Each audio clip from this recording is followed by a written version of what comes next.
السلام عليكم ورحمة الله تعالى وبركاته. حياكم الله أعزائنا الكرام متابعينا في قناتنا. تابعونا لكم كل جديد. Suivez-nous pour savoir tous les nouvelles.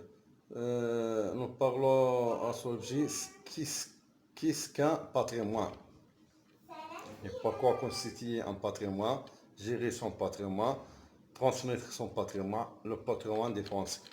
Le mot vient de latin patrimonium, ce qui vient du père.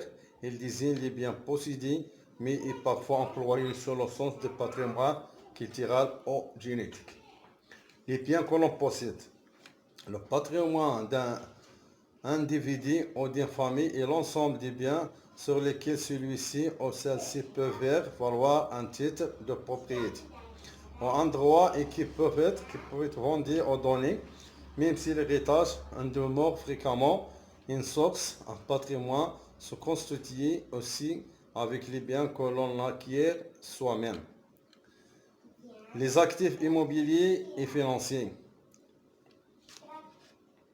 Les biens qui composent le patrimoine sont appelés des actifs, si ce peut être des propriétés foncières ou immobilières, par exemple terrain, logement, maison, etc.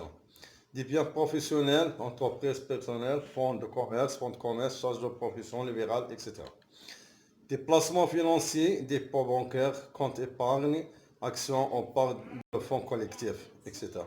On désigne l'ensemble des actifs financiers possédés par quelqu'un par le terme de portefeuille. Des meubles, des équipements ménagers, des véhicules, etc. Des objets d'art ou de collection, etc. Il faut y ajouter des droits tels que les brevets, les droits d'auteur, les droits d'usufruit, les droits à percevoir dans le futur, tels une pension de retraite obtenue par les cotisations sociales, doivent aussi être considérés comme des éléments complétant le patrimoine d'un individu.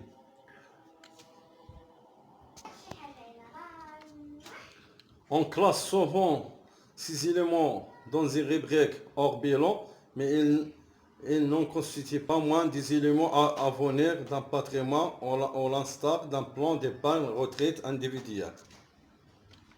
Moins les dettes, etc. et les devoirs. En général, on se possède pas seulement des biens, on a aussi des dettes. Et souvent, ces dettes servent à acheter un bien qui accroît son patrimoine, par exemple, effectuer un emprunt pour acheter sa résidence principale, etc. Inversement, on peut avoir des obligations, par exemple, une obligation de verser une pension alimentaire en cas de divorce. Si on compte que les biens possédés, on évalue ce que l'on appelle son patrimoine brut. Si on enlève les dettes et les devoirs, on évalue son patrimoine net, ce qui constitue la véritable misère de la richesse et un moment donné. Patrimoine brut est égal à actif plus droit. Patrimoine net est égal, entre parenthèses, actif plus droit, moins, entre parenthèses, dette plus devoir. Des biens durables. Les biens qui composent le patrimoine sont des biens durables, son usage se répartit sur une durée supérieure à l'année. Ce que vous avez dans votre réfrigérateur ne fait pas partie de votre patrimoine. Le réfrigérateur, oui, etc. Si tant et qu'elle vaut encore quelque chose à la vente, entre parenthèses, valeur vénable des biens considérés. Évaluer au prix du marché. En effet, la valeur d'un patrimoine est celle du prix du marché à un instant donné des biens qui le composent.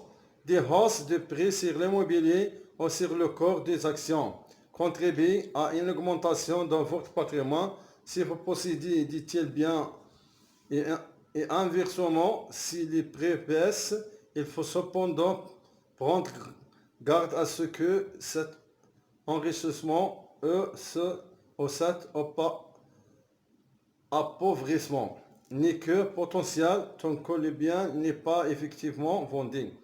Et l'enrichissement dépendra également de votre capacité à trouver des actifs de remplacement moins chers ou plus intéressants.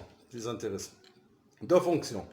Les biens patrimoniaux peuvent avoir deux fonctions. Certains permettent la satisfaction d'un besoin ou d'un plaisir, par exemple le logement, l'immeuble, la voiture, etc. D'autres apportent des revenus, les outils de travail, les propriétés foncières louées, les actifs financiers, les droits de propriété intellectuelle. Parfois, les deux se mêlent. Les objets d'art que l'on possède peuvent, par exemple, prendre de la valeur. Les livres ou les disques devenir objets de collection.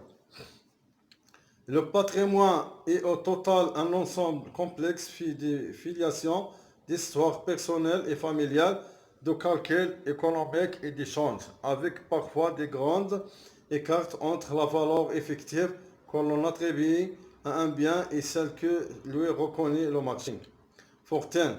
Le mot patrimoine a pour synonyme fortune et capital. Mais comme on le sait, il n'y a pas de synonyme parfait. La fortune a un double sens. La chance, le hasard et la richesse possédée. Quand il désigne la richesse possédée, il inclut une notion de taille, ce qui n'est pas le cas de patrimoine. Avoir une petite fortune, c'est posséder déjà un patrimoine de bonne dimension. Capital. Un capital est l'ensemble des biens qui est susceptible de produire des revenus. Dans un autre sens fréquent, le capital désigne une richesse dont on dispose, par exemple, effectuer un apport en capital pour acheter une résidence. Patrimoine et épargne. Convient de bien distinguer le patrimoine et l'épargne. Le patrimoine est un stock, l'épargne est un flux. L'épargne est ce qui n'est pas de dépenser pour la consommation. Il permet une augmentation du patrimoine. Ce n'est pas la seule source possible. Un héritage la croît également, un remboursement des dettes aussi. Ici, une augmentation de ses dettes sert à acheter un bien patrimonial, par exemple un logement. Le patrimoine net ne change pas de l'immédiat, mais il augmentera dans le futur au fur et à mesure que la dette sera remboursée ou lorsque le prix du bien acheté augmentera. Gérer son patrimoine, c'est prendre en considération l'ensemble de ces éléments. Merci pour l'attention et suivez-moi pour savoir la nouvelle. La prochaine fois, Inch'Allah, on étudie qu'est-ce qu'être riche aujourd'hui. Merci et à bientôt.